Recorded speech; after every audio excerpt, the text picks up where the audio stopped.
Good day, everybody. Thank you for being here today.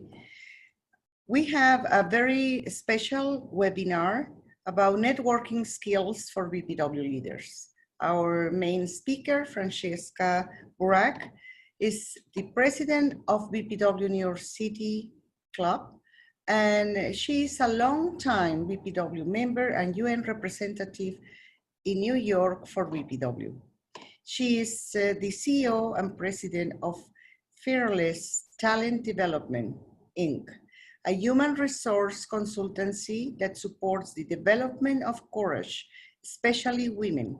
She is recognized international speaker, author, trusted advisor, coach, and global leader. Thank you. Thank you to all of you, and thank you, Francesca. The floor is yours.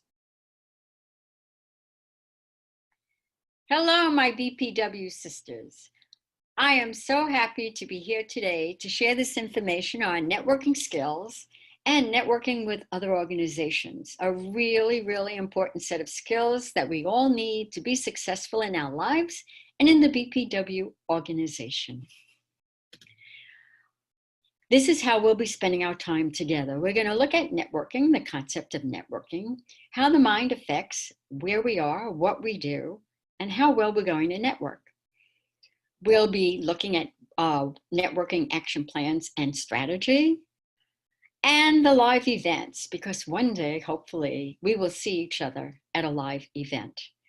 And in order to do that, in order to be as successful as possible, we need to look at 3 aspects of live events or any event. So what do we do before we go? How do we prepare? How do we engage people in conversations while we're there? And then once it's over and we're home, we should be reflecting on what's happened and set up our follow-up system, and we're going to show you some options there. Then we're going to look at digital events. We're spending a lot of time there right now, how to network with organizations, and how to complete your action plan. Mindset. It's really important to go to networking events with the proper mindset. Sometimes we may not like the idea of networking. I did not like the idea of networking at all when I started out in my career. And so I wasn't always successful. And sometimes I just went because I thought I had to go. And then I'd go in, I'd look around, go to the ladies' room and go home. And I'd say, well, at least I got there. And that was the first step to going to networking events. So it's important to have the proper mindset to look at networking as something really great to go to and not have these negative feelings and thoughts about networking. Oh, sometimes we feel people are promoting themselves. Maybe I feel I'm trying to promote myself. People don't seem so authentic. They want to sell me something. Maybe they think that's why I'm there. What if I'm an introvert and I'm shy, and who wants to go into a room full of strangers and start talking to people? And so I feel insecure, and quite frankly, I don't even know how to start a conversation. So how am I going to talk to people? So let's look at how we look at networking. So if we look at networking as a process or an action where we are interacting with others to share information and to exchange information and to develop a personal or a professional contact. So contact. I like to look at networking in a broader sense. I like to look at networking as the development of mutually beneficial relationships. So when you look at relationships, there's a bigger impression, a bigger imagination of what a relationship is. And a networking event is the beginning of a networking relationship. So things don't happen overnight at a networking event, but it is the beginning, and it can be spectacular because through networking, we find out that people need our services and for us to share our talents. So it's really important to serve others first. And just think of how good you feel when you're helping others, don't you? And guess what? Other people feel the same way. So it's a mutual kind of situation. It leads to more opportunities, not just for you, but for the other person that you're networking with. You acquire skills, knowledge, You can mentor people, they'll mentor you. You can obtain resources, find collaborators, partners, and they can too. You can share your knowledge and gifts and talents, and you can also have them share theirs with you. And you can be a connector, connecting people together that need each other, and they can do that for you.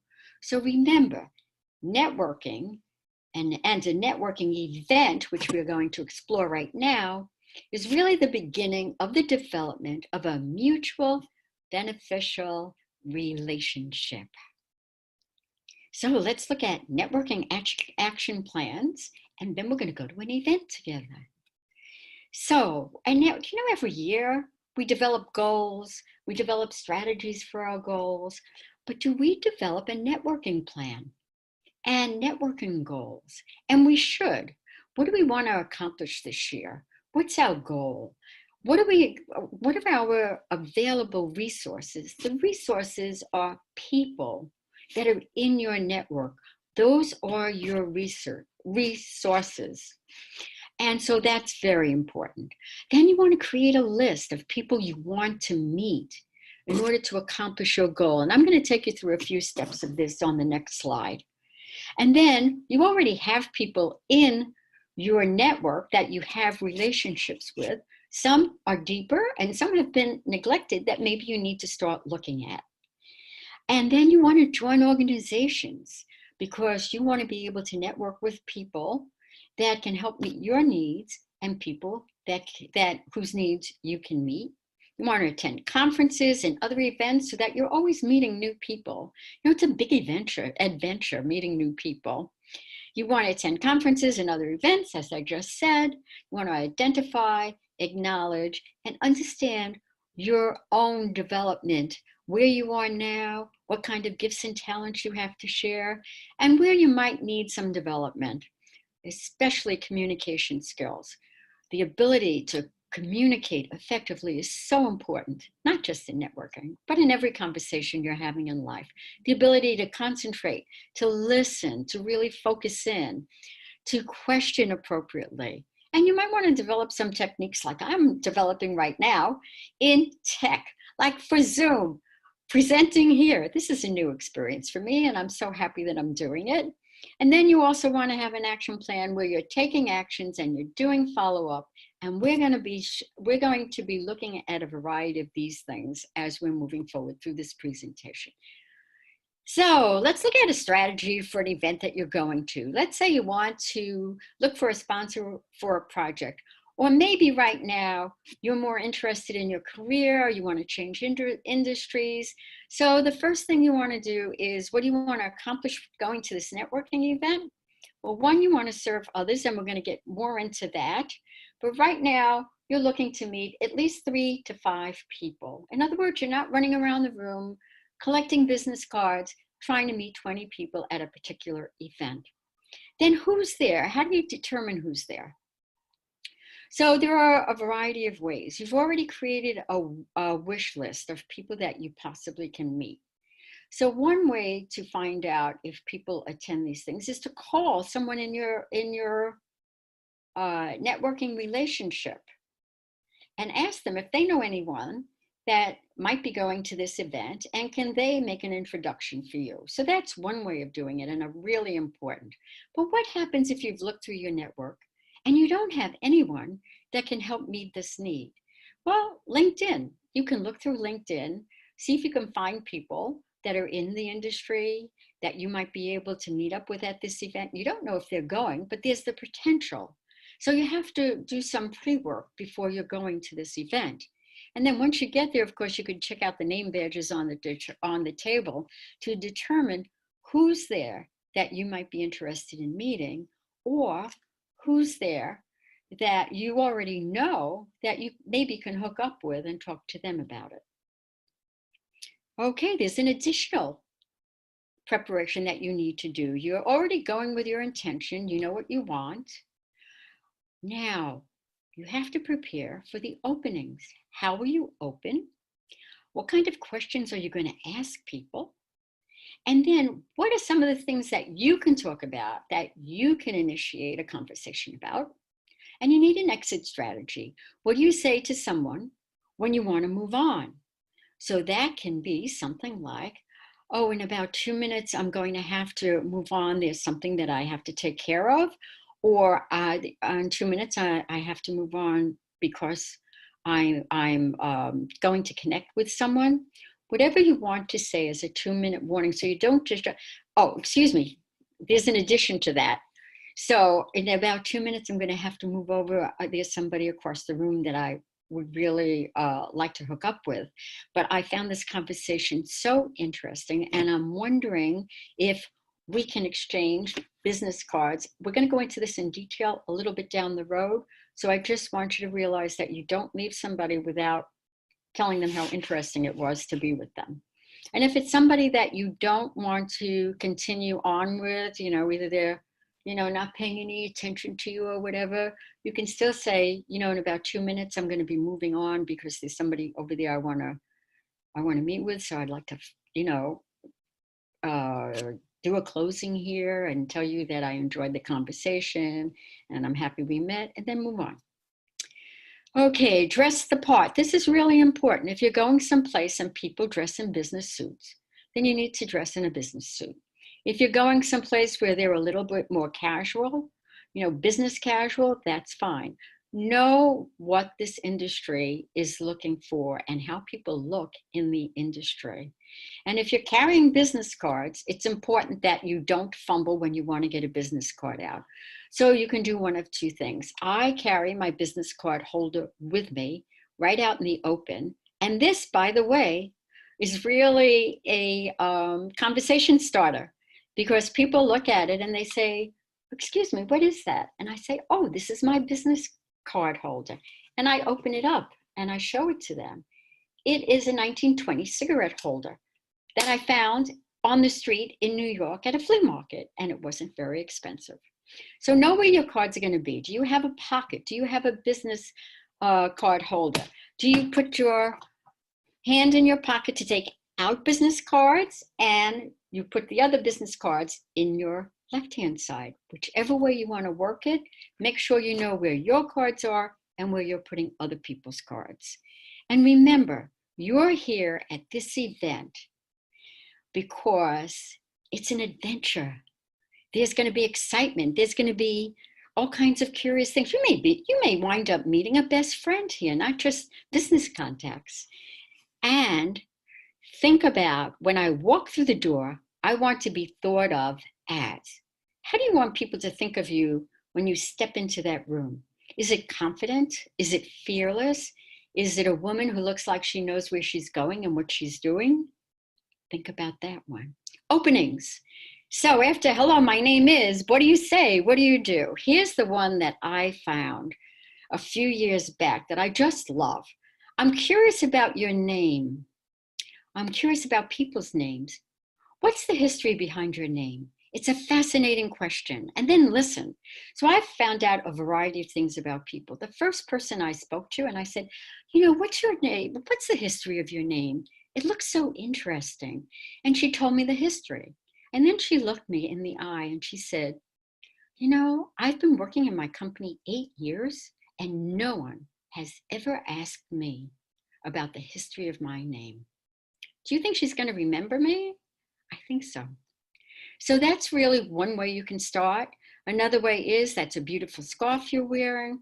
Pay someone a sincere compliment. People love to talk about themselves. They love to think that they look good and that they're coming across really well. In New York City, I always ask, where are you originally from? Because a lot of people here are from everywhere else. Or how did you hear about this event? Are you a member of the organization? Doing anything interesting for, if it's the summer, if it's the July or June, do you have summer plans? Whatever. So those are some of the openings that you can use. And remember, after you ask the question, listen very carefully. And when you listen carefully, you'll come up with other questions that you'll want to ask them. And of course, it becomes a back and forth. To continue the conversation, can you tell me more about that? How did you do X, Y, and Z? What strategies were used? That's a great idea. How did you come up with that idea? But the $1 million question is this: what are you doing that I might be able to help you with? Or what are you excited about these days that I might be able to help you with? Or what are you thinking about doing that I might be able to help you with? And then listen and see if you can. Maybe you can't right now, but you can always say, you know, that's really so interesting, and I'm going to keep my ears open. So you're looking for X, Y, and Z. I'm going to look to see in my connections if there's somebody that can do that. And if there is, I'm going to connect you. If you're going to one of BPW's events, like the Leadership Summit, the Congress that's coming up, maybe face to face, you can always start with the same 2 questions that we've discussed already. And then, how long have you been a BPW sister? What kind of initiatives or projects is your club engaged in? That sounds so interesting. Can you please tell me more? Or that sounds great. You know, we're thinking about doing that. You know, I'd love to sit down and have a conversation with you. If we can't do it now, here, you know, let's exchange cards. If it's that sounds so interesting, please tell me more. How can I help you? Listen, and you'll develop more questions. And as you network more, you're going to develop more. And remember, if you're nervous and you feel butterflies or you just feel anxious inside your stomach, you think it's anxiety. But guess what? It's not. You have to reframe and refocus, because butterflies, aren't they beautiful creatures? And they're so brilliant. And they could go anywhere and do anything just by flapping their wings. And the reason why they're visiting you is to remind you how brilliant you are and all the gifts and talents that you have to share. And they flap their wings to remind you that you're ready to take this next step. So go out there and network. And here's what happens during networking. Always smile. It's really important, and it brightens up the room, and people will recognize you immediately when you have a smile on your face. And consider eating before an event. Why do I say that? You know, if you have a drink in one hand and food in the other and you're standing up, how do you manipulate that? So have at least a snack or something so you're not walking in and focusing on food. Arrive at least 10 to 15 minutes before the event. You want to get organized. You want to feel like you're there. You want to stop in the ladies' room, make sure that your mascara is not running or something didn't happen with your hair. And all of that, you also want to be able to look at the names on the table and see who might be there that you can engage in. You also want to see if whether or not they are doing something like asking you to put one of your superpowers on your name badge. I like to do that during our meetings in New York City, so that when people come in, they pick up their name badge and they write a superpower on it. And sometimes we say in the invitation, bring one of your superpowers with you. And that helps people network. Position, if you're in a situation where they're serving food and there's a lot of people, stand in the area where they're going to be serving the drinks, whether that's the bar area or whatever, they have it out in the main area. You want to stand at the exit because you want to see who's around, and you want to be able to see who you might want to speak to. And everyone goes to have a drink. Everyone usually arrives thirsty. So whether it's water, punch, some sort of alcoholic beverage, you're going to see everyone walking through. And if you want to get online and get a beverage, don't forget to talk to the person behind you, to the right of you, to the left. Hello, my name is, and that too, you can start a conversation right away, and you can walk with that person and decide later who else you want to speak to. And read the crowd. You know, if you're there and people are engaged in, are they having a good time?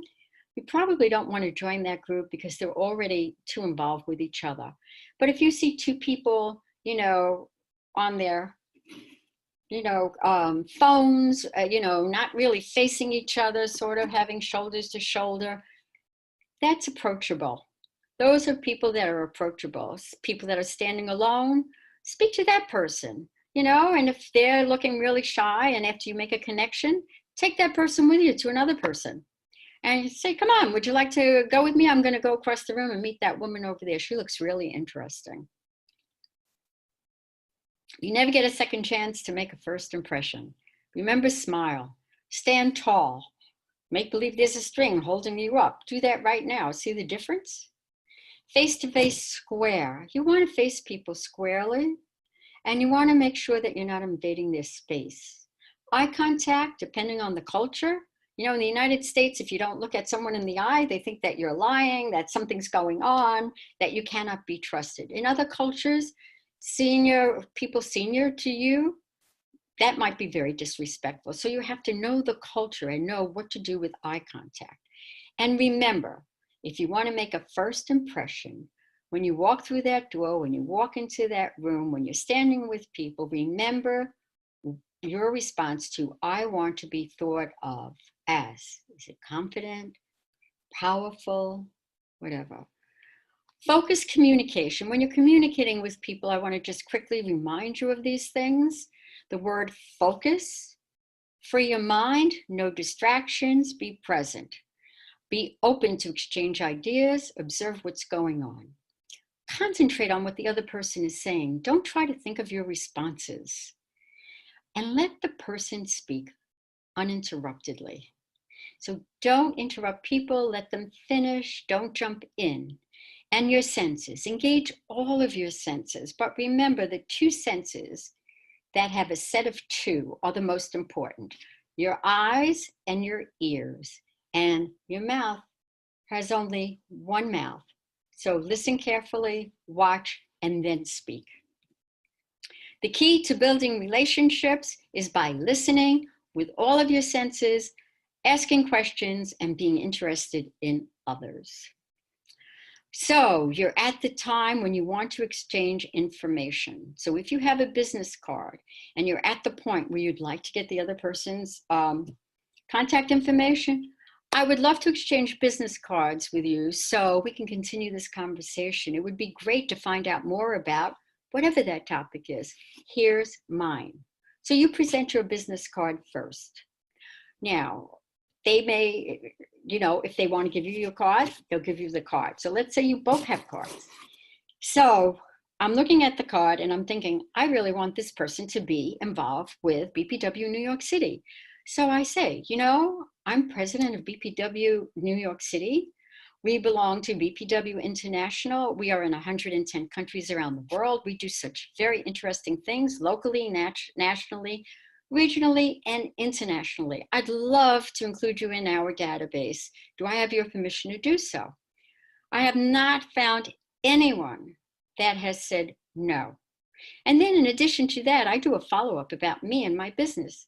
I say, you know, I do VIP dinners, I do blah, blah, blah, blah. And I say, I would love to, and I send out very interesting, impactful information to help you with your career. May I include you in my company's database? Yes, no. If you have the capacity to find out what their preference is in terms of contact, with BPW New York City, we do not have the ability to text people or email them or WhatsApp them on a regular basis in terms of sending out information. But we do have the ability to contact people, to text them, to remind them of something, or to text them to get on a call with us. So in terms of the general database, do you want to do emailing? Do you want to do texting? Or do you prefer WhatsApp? If you can handle all of that. You know, I never want to get emails. Well, our organization functions primarily with Eventbrite and emails, whatever it is. You may be able to take a photo of that business card. I use Infusionsoft. I take a photo of the business card. If I have notes on the back, I photograph that. It goes to them and they put it into my database. So that's one way of handling. There are apps on phones that you can take a photo of. The thing is, on the back, you want to write something down. And you can say, you know, I just want to jot down a few notes so that I can remember how I can help you. And so I always put the event title, and I put something about the conversation, or, you know, look up forwarding names of people who can help with. And then I write down something that is important to that person. So maybe her sister's getting married next week, so she's not going to be available next week. You know, can you call me or text me the following week? So that's really important. Sister marrying, 1/10/20. So I write that down, and guess what? That goes into my notes on this particular person. And my first contact with this person, I'm going to say, how was the wedding? After that, you want to do LinkedIn, social media, and email. Those are all other things to consider. What if people aren't using business cards? So I would love to exchange business cards. We have the opening, and that person says, well, I don't have a business card, but I will be able to do LinkedIn with you if you'd like. So we gather the information on our LinkedIn, each of our LinkedIn databases. And what's really important is that you send some sort of a message that evening so that you don't forget about this person. The thing with business cards, writing on the back, you can really gather a lot of information that you can write before you move on to the next person. Here, the disadvantage is that you can't take notes, while you're with the person. But if you can send a contact, a request to be a friend, or if you've already done that while you're there, then you can just send a little note, a message that says, so nice meeting you tonight at such and such an event. I'm looking forward to continuing our conversation regarding XYZ. Okay, I've already talked about a database, but you really need some way that you can collect information on people and keep notes. I know on phones there are spreadsheets, on the computer there are spreadsheets. And speaking of spreadsheets and phones, let's talk about digital meetings, right? We're all doing a lot of that right now during the pandemic. And I hope you're all safe and healthy, and all of our BPW sisters are too. So a lot of us are using Zoom, but there are other meeting devices, digital meeting devices. So you want to listen to what people are saying if people have an opportunity to make comments. You want to look around at people. Be careful if you're in a gallery setup when you're on a digital meeting, because your face, if it's showing, people can see you all the time, unless it's set up so the person speaking comes up, but then it goes back and we're all being seen. So it's really important to be careful about the expressions on your face and whether or not, you're deciding to do your hair, whatever. I saw somebody doing that once. It was really interesting. And if you like what somebody said, then in the chat box, if there's one, you can pay a sincere compliment. I appreciated your comments about X, Y, and Z, or thank you for sharing that information on X, Y, and Z. So you can do that publicly, and then you can also do something privately that is a sincere compliment to this person. And when you're doing that privately, you can write in the chat box, let's say that 3 times. You can write in the chat box a request. I would love to exchange contact information so we can continue this conversation. Here's mine. Or I'd like to exchange contact information so that we might discuss additional information regarding something that I'm working on that I'd like to share with you. And then, of course, it would be great to find out more about this topic. Let's exchange information. Here's my contact information. Remember, Dale Carnegie wrote a lot of books, How to Win Friends and Influence People. And he said, you will win more friends and accomplish more in the next 2 months, developing a sincere interest in just 2 people than you will ever accomplish in the next 2 years, desperately trying to get 2 people to be interested in you. So we've prepared, we've gone to the events, we did certain things correct, maybe certain things that weren't as impactful.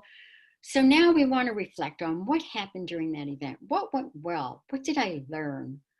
Did I learn to stand in a different place? Did I learn that I have to listen more? what is it that I learned? Did I learn that I really was able to communicate in a way that showed how all of my brilliance? Was I able to maintain that smile? Was I able to move away from people that it was obvious that we didn't have something working for us? What didn't go well? Well, let's say I spoke to somebody and, it didn't go well. And I felt really rejected at that event. Well, it didn't go well. I didn't accomplish anything. I wasn't able to serve her. You know, ugh, what am I doing here? No. When you're at an event and someone doesn't click with you and you don't click with someone, that's because you're not supposed to be with that person and you're not supposed to be extending energy, developing a relationship with this person that you may not have anything in common with, you don't have the same values, you're on opposite spectrums. It's okay, you're not going to click with everyone and everyone's not going to click with you. So what that is, it's not that you've been rejected, it's that you don't have some common interests. So let's go find someone with whom you do have some interests with and whom you can help. So your next steps are your promises. Who did you promise what to? And how do you make sure that you live up to these promises? So there's a variety of ways to set this up, and you have to set up a follow-up system that works for you. What are you comfortable with? How are you going to do this? But you have to have a written schedule for relationship building. So after an event, you need to look at the time for your different contacts, and what are you going to do when you're contacting that person? So you want to look at the first week out. Within 24 hours, anyone that you met at this event, 48 hours tops, you should have some sort of contact with. You should have requested a LinkedIn.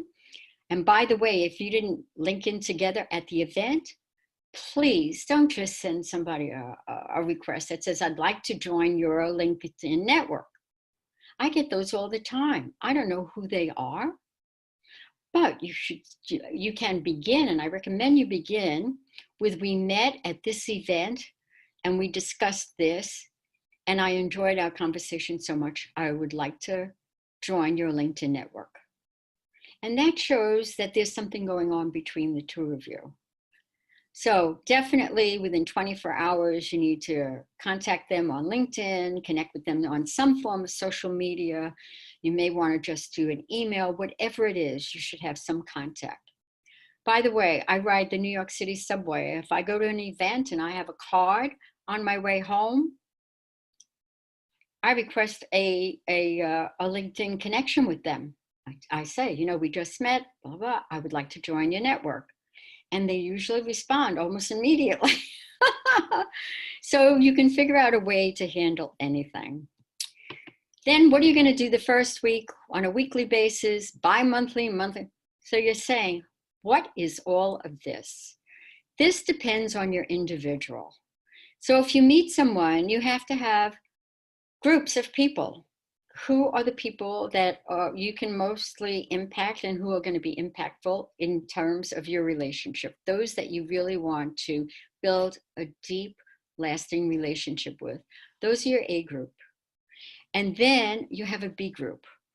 These people are people that I want to stay in touch with regularly, but not as regularly as the first group. And then you have your C group.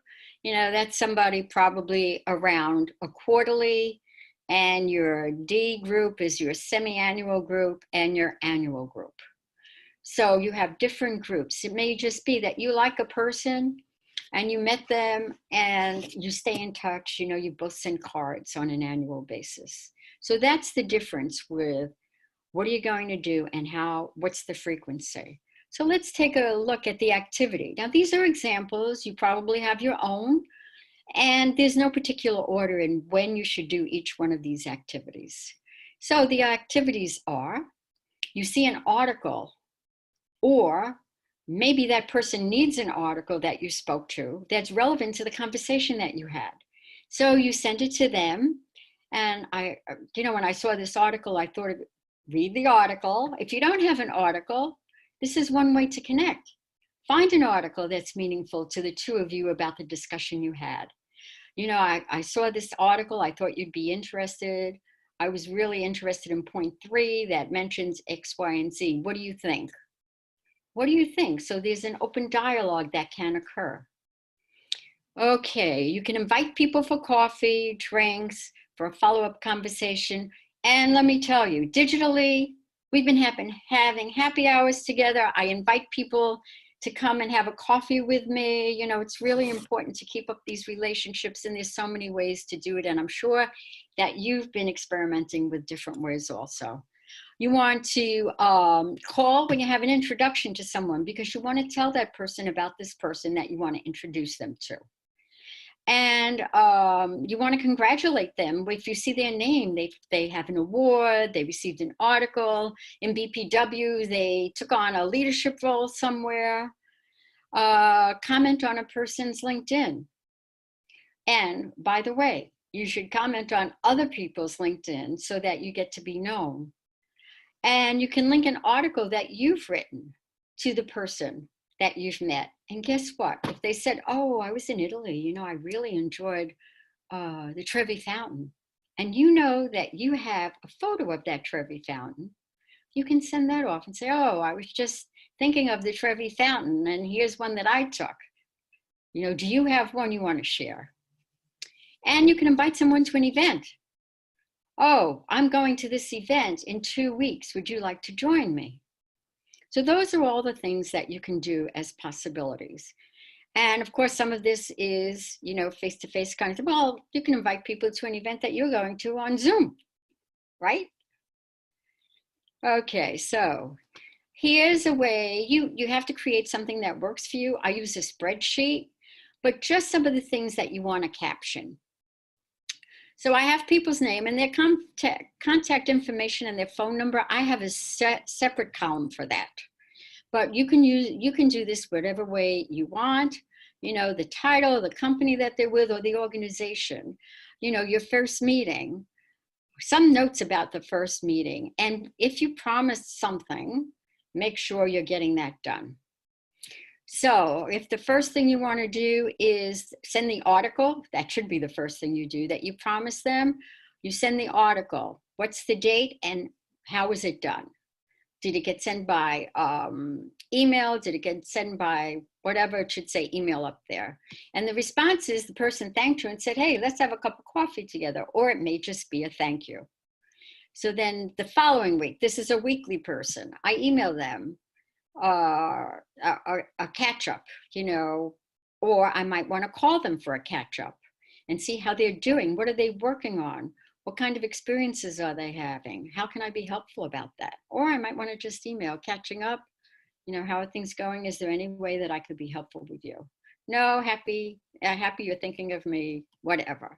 You know, a call, an invitation to an event, whatever it is. No, the date's not good, but thanks for thinking of me. And the same thing, when people start doing that for you, you too have to be able to respond immediately. Within 24 hours, you need to respond to people so that they know that you appreciate what they're doing. And then you have another person and you set up something for them. So spreadsheets, phone, apps, Excel, whatever it is that you're comfortable with, you have to be comfortable with this follow-up system.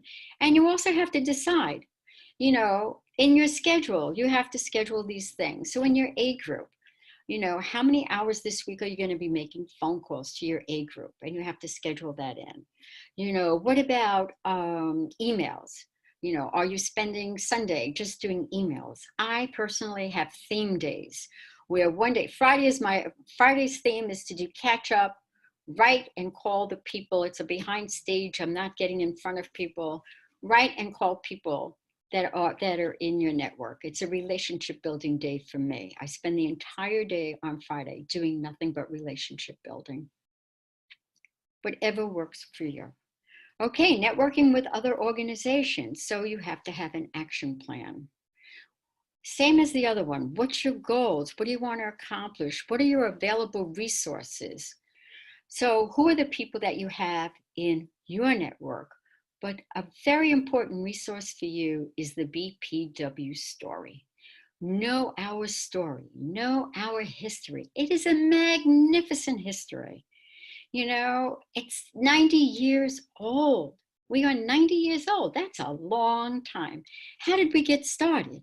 Well, it really started in the USA by a lawyer in the 1920s who decided women should work together. Know that history, be able to talk about it, be able to talk about the countries involved.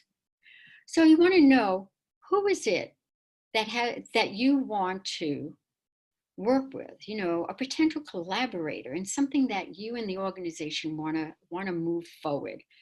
Research LinkedIn, who's belonging to those organizations. Create a wish list of people you'd like to meet in those organizations. And who do you know already in those organizations whose relationship you can strengthen? Attend their conferences, other events, acknowledge, identify your own organization's strengths and areas for development, to develop and enhance the strengths and capacity of your organization. And you might be able to help them with theirs. And also, when you're looking at this and you're developing and enhancing strengths and capacity, remember the organization as a whole, and how it functions, but also your members, the individuals that are there. And remember to take action and follow up. What do you value and what are your commonalities when you're looking at organizations? What can you find to work on together? So I'm going to give you an example of what New York City did. So we wanted to pass equal pay legislation and collaborate with others in order to do it, because alone, we're not going to get this done. And everyone is fighting for equal pay, right? So available resources, really the available resources are your key people in your network. So it could be in your network and it could be also in your organization. Personally, I've learned how to testify at hearings. So I'm a good resource. And organizationally, we have lawyers. But in order to get to the other people and the other organizations, who is in my key database that I can use to help bridge that relationship, that introduction to the other organizations? Who do I want to meet? Well, I want to meet the councilwoman in order for her to support this legislation.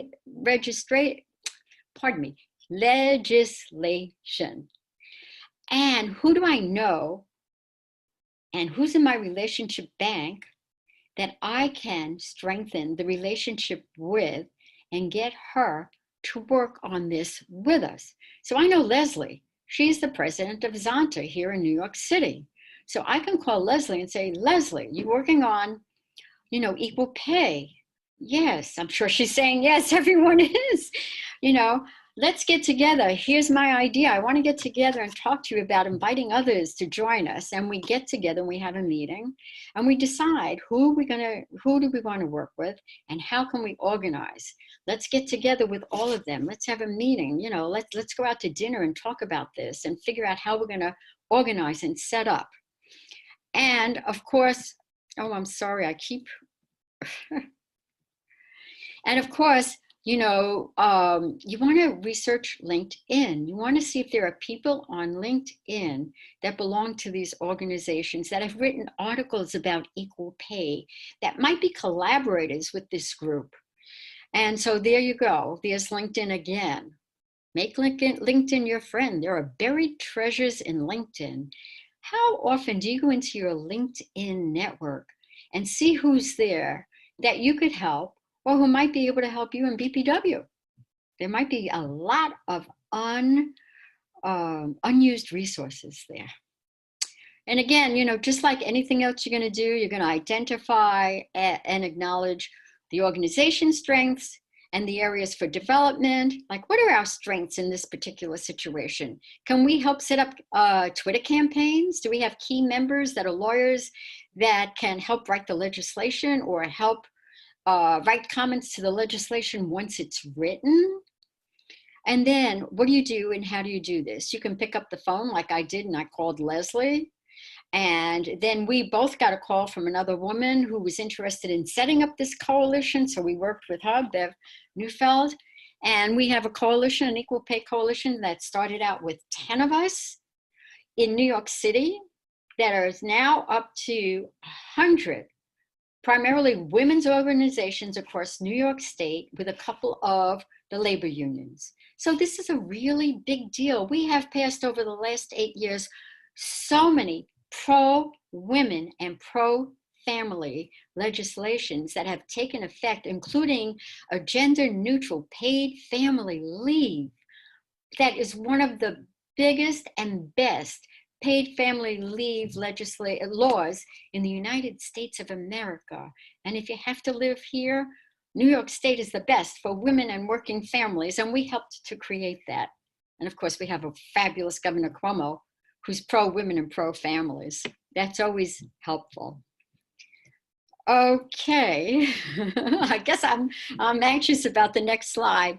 Okay, develop and we've already talked about developing and enhancing and taking actions. All right, so again, the key in collaborations is to build relationships by listening, asking questions, and being interested in what that group is willing to do and wanting to do and how you can support them. And when you show support to them, they will most likely be showing you support. And by the way, we don't do tick for tack. We don't do I do one for you, then you must do one for me in order for me to do something else that's both personally, professionally, and organization-wide. All right, what happens when somebody says, I'd really like to work with you in your organization? So you have to look at that. What's the cause? Do we have a common cause that we want to work on? Oh, why do you want to work with us? Oh, we're flattered and we'd love to work with you. What's going to be the cause? What's going to be the goal? The who, where, what, when, and how of the situation. Who's going to do it? Where are we doing it? What are we doing? When are we doing it? And how are we going to do it? Then the actions, strategies. Who's going to be sharing what tasks and responsibilities, what networks, what resources. And when we decide that, this is all in writing, so there's no miscommunications. And then how are we going to communicate with each other? Do we do weekly calls? Do we do face-to-face meetings? Do we do emails? Do we do digital conferencing? With our Equal Pay Coalition, twice a year, we convene where we meet face-to-face. Other than that, we have weekly call, bi-monthly calls. We have 2 calls a month to talk about what are we doing, how are we doing it, and what do we need to follow up with. Some organizations are working on a particular aspect, like one group is working on single moms and pregnant women in the workforce, and that's their niche. And so they're developing legislation, they're running it by us, they're running it by their lawyers. They ask us for comments, and we give them suggestions and recommendations of what we think should happen. And then, you know, there's always emails back and forth, so nothing gets lost. Support, where can you find support? Locally, nationally, regionally, internationally. Oh, we've got such a network of so many women and all the clubs that are working on this issue, and what have they found that's successful, and how can we take that and use it here? So there's a lot of collaboration and back and forth that you can have with other clubs around all kinds of issues that you're working on. And women working together is always wonderful. And here we are, we're in this sisterhood, and we should be working and supporting each other. And sometimes there's bias with women working together. They say, oh, women can't work together. You know, I've heard this throughout my life, and I have always found that women can work together. Things must be spelled out. We must know who, where, when, what, how, with a lot of transparency. Transparency when you're working in collaboration with other groups is extremely, extremely important. And if you're collaborating on a project and there's something that you took on that, you know, isn't working out, you need to get back to the group immediately and say, look, you know, we've run into a snag here. So I'm wondering, what can we exchange with you so that we can, you know, pull our load, handle another situation, and who could take this on? What can we exchange together? Don't wait till the last minute when something's due and you say, oh, guess what? We couldn't handle that one. No. Okay. And it's important to have fun. Do things together. This was last year's CSW. New York City, we had a workshop. We sponsored a workshop, and there were people from BPW sisters from around the world that came. It was peace, flowers and peace. Elise Campos from Brazil and myself ran it. And as you can see, we had a lot of fun, a lot of discussion. We worked together, and then we shared things around the room. And of course, we all talked about our drawings. So it's important to have some fun. So networking, let's look at networking and summarize all that we have discussed today. I know it's been a lot, and it's been very fast paced. And here's what we need to remember, some key concepts. That networking is about building mutually beneficial relationships that start at one event, one face-to-face contact, and builds from there, progresses. And you have to nurture your relationships. Serve before you ask. What can you do to help people? When you help others, they're more willing to help you. LinkedIn is your best friend. There are so many buried treasures. How often do you go to LinkedIn and look at your contacts, who you can help and who can help you when you need to ask for help? And if you don't ask, you don't get. So it's very important to ask for what you need. You know, I'm working on this project and there's something missing here, and I need to find someone who can help me figure out why this isn't working. Do you know somebody that can help me with my profile on LinkedIn? Every time I click on it, it's not working, whatever the situation is. And then you must develop strong communication skills. They are so important for every area of your life. And remember to have fun. Networking is fun. Collaborating with other people is fun. Look at it as an adventure. There's some excitement there because who knows what doors are going to open up for you and for others. Remember, you will win more friends and accomplish more in the next 2 months developing a sincere interest in 2 people than you ever accomplished in the next 2 years, desperately trying to get 2 people to be interested in you. Be more interested in them. And then the $1 million question, what are you that I might be able to help you with? And listen carefully, and you will be able to develop other questions. Remember your gifts, your talents, and you are ready for that next step. And don't forget, stand in your authentic power. Take fearless action with heart and conviction, and share all of your brilliance, your talents, your gifts, because you're ready to take that next step, regardless of what the situation is. And remember, the more you share your gifts and talents, and you have accomplishments and successes, the more powerful you feel and you become, and the more powerful people see you. Because as you're sharing your gifts and your talents, they say, wow, look at this woman. She has so much to share. And you do. Thank you for attending. And I hope to see you very soon, face to face, in a safe environment, of course. And until then. Thanks, Francesca, for your very dynamic presentation about networking skills, and also how we as affiliates can network with other organizations, women's organizations, civic organizations, many types of organizations, for the improvement of our own affiliates' functioning, for teamwork and collaboration, and certainly, ultimately, for the benefit of all women. So thanks again to our speaker. Thanks to our viewers for coming to see this video. We hope that you're looking at other videos on this channel. We hope to see you in one of our webinars soon. Bye for now.